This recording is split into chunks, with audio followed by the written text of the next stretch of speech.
النفاحة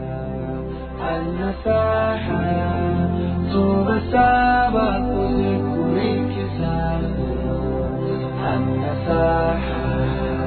النفاحة tubasaba kuzikurikiza impanuro tugira tubahe n'ingirakamaro kuri twese impanuro tugira tubahe n'ingirakamaro. Ugutsinda ishavu ni kimwe mu bintu biranga abemeramana b'ukuri. Hariho rero abantu mu bantu barangwa n'iyo ngeso ko bashoboye gutsinda ishavu. Hari n'abandi bashoboye kubabarira uwabakoshereje.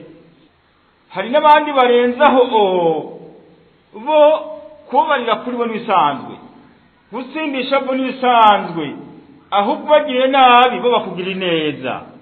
Ubwo n'urugero rwo hejuru cyane rwose rw'umuntu kwihanganira ingorane. Umuntu ageze kuri urugero abari mu bantu bakundwa n'Imana Allahu Jalla Jalla. Umuntu wewe kubaza ati mbega ko gutsinda ishavu bishoboka? Ubwisilamu bwigishije iki ku nyifato cyangwa ku bintu umuntu mu gihe washavuye abikoze yoshobora kumenyera no kadogera mu rugero rw'abantu batsinda ishavu?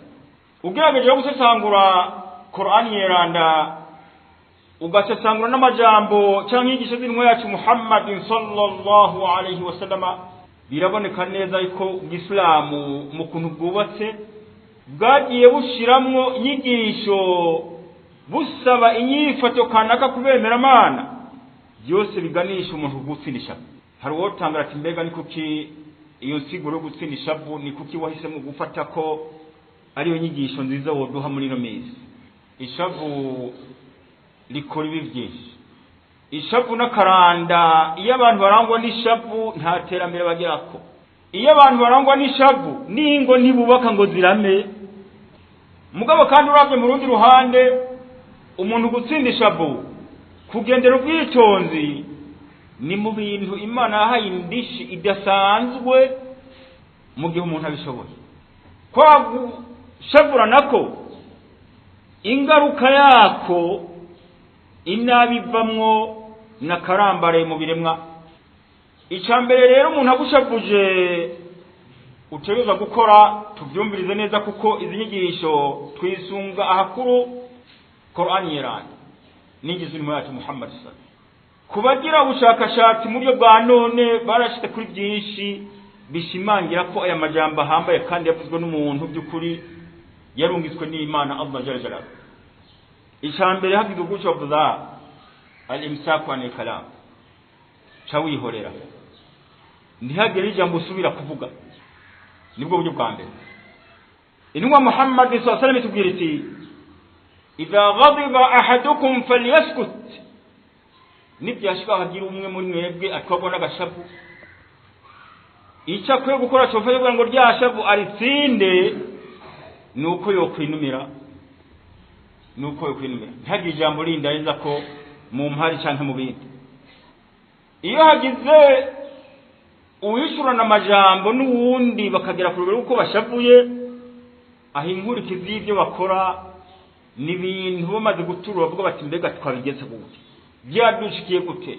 Mu ngo hoho birahambaye iyo hagize ukwishurana hagati y'umukenyezi n'umushinga ntahe, aha umuti nyawo kandi ukemura byinshi gose ku rugero rw'ingo, nuko umushinga ntawe rero ufata iya mbere mu kunuma, ntihagire n'ijambo yongeraho.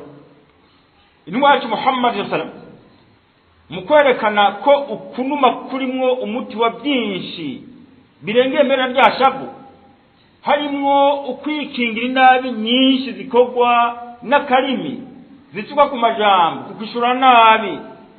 Intumwa yatwigisha mu buryo busanzwe, mu buryo bwa misi yose iti man kana yu'minu billahi wal yawmil akhir falyaqul khayran aw liyasmut. Uwo bazi yuko yemera Imana by'ukuri ko izomuhembera ibyo avuga n'ibyo akora, akaba yemera ko hari umunsi w'umuhero azokwere ku gitabo c'ibyo yakoze ku isi harimo n'ibyo avuga, falyaqul khayran, igihe cyose azoze yisunga kuvuga ukuri. kuvuga ineza, kuvuga amajambo yubaka. Ivyo bimunaniye falyasmut, arihorera, azoba yishingira unene. N'imyaka irakujanye, niwirabe ukomerewe, n'imyaka irakujanye, gira vuba wemera Imana imirudenye, hataragera ko bitabira kurenge, niwumve isoni kubamira ibigirwamana bitigera bivuga. Anasaha tumba sama